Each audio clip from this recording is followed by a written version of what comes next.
Привет, я Лара. И вот уже 8-й год я живу в стране пирамид.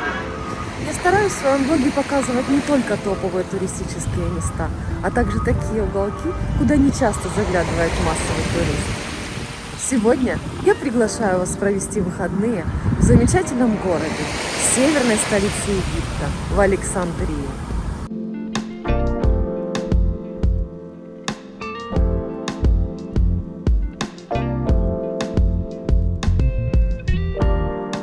Летела я из Хургады, компания EgyptAir. Полет занял около часа. Привет, Александрия. Международный аэропорт Борг-эль-Араб оказался неожиданно пустым. Встретил порядком и чистотой. Находится он достаточно далеко от города. Информацию об автобусах я не нашла. Можно воспользоваться услугами такси прямо в аэропорту или вызвать Uber. Но лучше заказать трансфер заранее, как и сделали для меня мои друзья. Поездка была комфортной и совершенно неутомительной. Я любовалась любимыми пейзажами и городскими картинками, ведь с Александрией на этот момент я уже была немного знакома. Я остановилась в красивом старинном отеле, который находится сзади меня. Называется он Штайгенберг Сесиль Хотель. Находится на самой набережной Корниш. И из окна моего номера открывается потрясающий вид на Средиземное море. Обзор отеля Штайгенберг Сесиль Хотель закреплен в описании к этому видео. Не лучшее время посещать этот город зимой. Туристов здесь сейчас мало, потому что холодно. Но от этого вдвойне прикольней. Решила, что возле моря прогуляюсь потом, а сейчас углубилась немножечко в торговые ряды, но все это в центре, все абсолютно безопасно, поэтому гуляю. Шумные, многолюдные улицы приняли меня в свои восточные объятия. Бойкая торговля прямо с прилавков на земле, а также магазинчики, торговые центры, кафе и рестораны. Свежие кокосы на перевозных тележках и петухи, свободно разгуливающие по переулкам. Казалось бы, все просто. Поднимаешься вверх от моря, потом идешь вправо или влево, и потом по любой улице спускаешься вниз, и ты опять выходишь к морю. А ничего подобного. Так и пошла и вышла куда-то вообще не туда. Посмотрела Google Map, ушла далеко вверх от моря, и пришлось спускаться по каким-то очень рабочим улицам. И самое интересное, за все это время никто никаким словом ко мне не пристал. Неожиданно я вышла к большому католическому храму, который оказался собором святой Екатерины Александрийской. Несмотря на послеобеденное время, церковь оказалась открыта. Во время прогулки я набрела на церковь, очень большую, красивую, но в это время внутри никого нет, хотя она открыта, полумрак, и почему-то очень мне как-то стало даже страшно. Такое ощущение, что сейчас откуда-то появится вий. Пойду лучше поброжу еще по городу.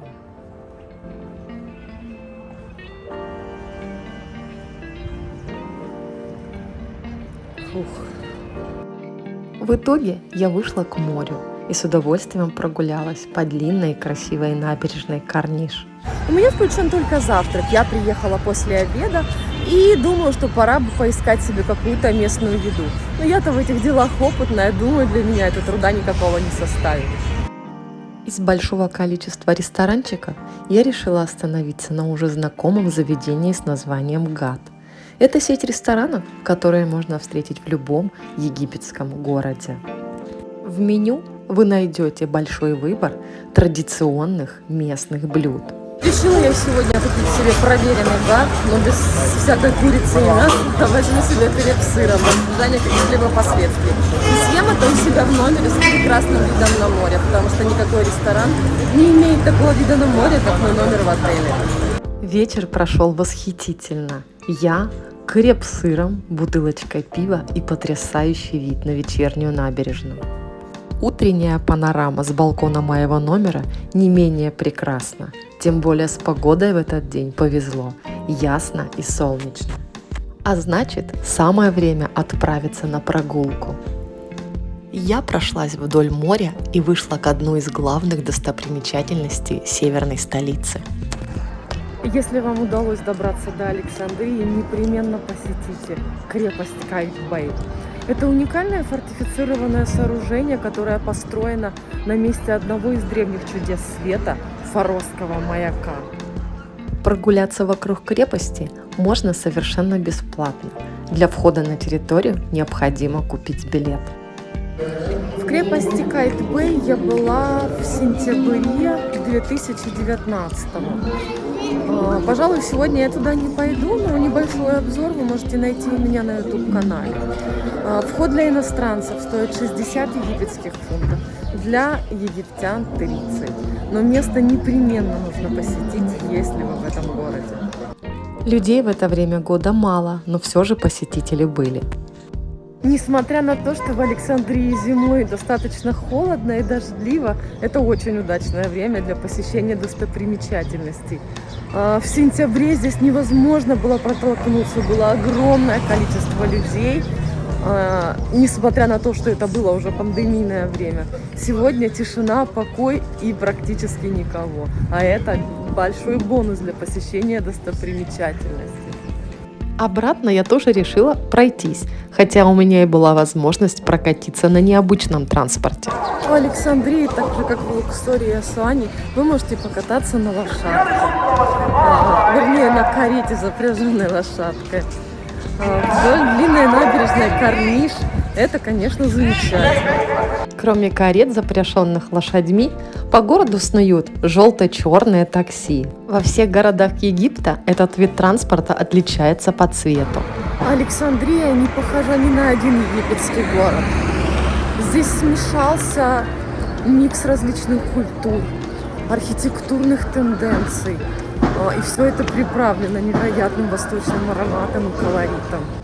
Независимо от вероисповедания, я очень рекомендую не проходить мимо самой большой и красивой мечети в Александрии.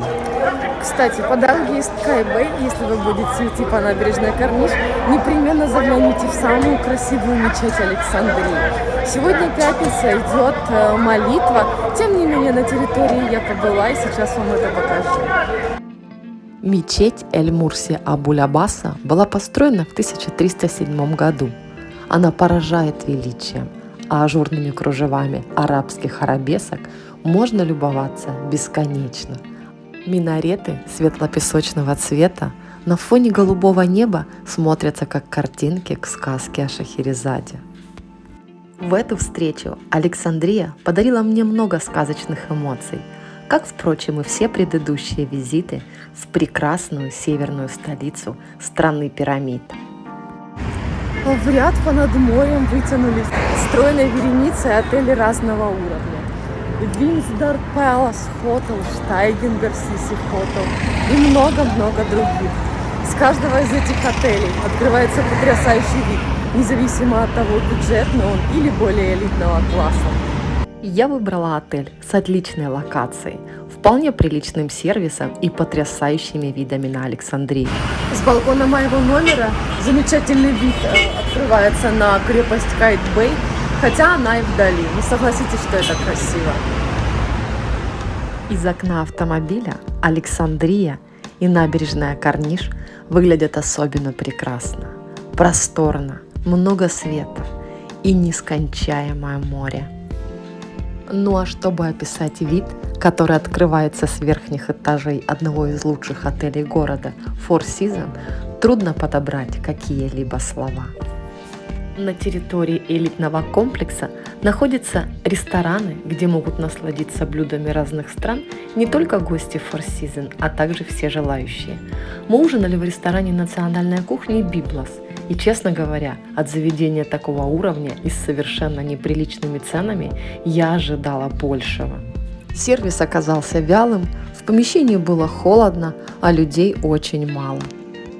Еще одно место обязательное для посещения в Александрии, а это, конечно же, библиотека. Знаменитая библиотека, которая когда-то сгорела, и практически на ее месте была воздвигнута новая. Не знаю, попаду ли я внутрь, но вокруг я точно пройду и покажу вам, как выглядит это уникальное сооружение. Строительство нового здания было завершено не так давно, в 2002 году. Но история библиотеки начинается еще в давние античные времена. В общем, не зря я засомневалась, попаду ли я в библиотеку. Нет, сегодня я в нее точно не попаду, потому что, оказывается, сегодня суббота, и она закрыта. Возможно, я приду сюда завтра. Выяснила, что вход стоит 70 египетских фунтов для иностранцев и 50 для египтян. Добрый человек меня пустил, чтобы я прошлась вокруг и пофотографировала, поснимала для вас. Александрийская библиотека – одна из великих загадок не только Египта, но и всего мира. Предположительно, основанная в 285-246 годах до нашей эры, она являлась крупнейшим книжным хранилищем древней цивилизации. Судьба и история библиотеки в Александрии по-прежнему остается изученной не до конца. Несколько месяцев назад я писала статью о Александрийской библиотеке в журнале Royal Design, для которого пишу уже больше года. Кому интересно, ссылку на статью прикреплю в описании к этому видео. Стены из ассуанского гранита украшены письменами на 120 языках, символами, буквами всех известных алфавитов. Чтобы оценить уникальность архитектуры Александрийской библиотеки, лучше смотреть на нее издали и сверху. Я думаю, что даже отсюда видно, что здание действительно интересное. Сегодня здесь хранятся около 8 миллионов книг на арабском, английском и французском языках. Также на территории находится 3 музея.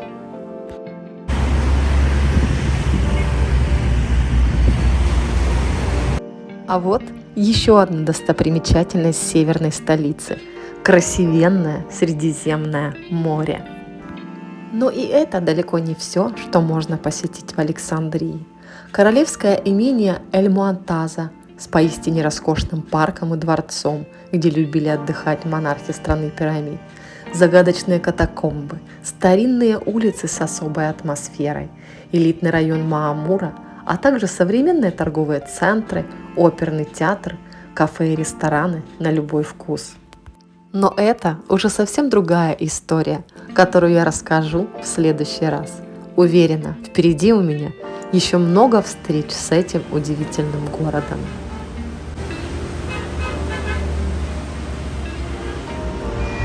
Вот и подошел к концу небольшой, очаровательный уикенд в Александрии. Я любила этот город с первого визита, с первой минуты, как сюда попала. Но этот раз стал просто сказочным. Я люблю Александрию и непременно рекомендую побывать здесь, если вы прилетели в Египет. А это стоит того, поверьте.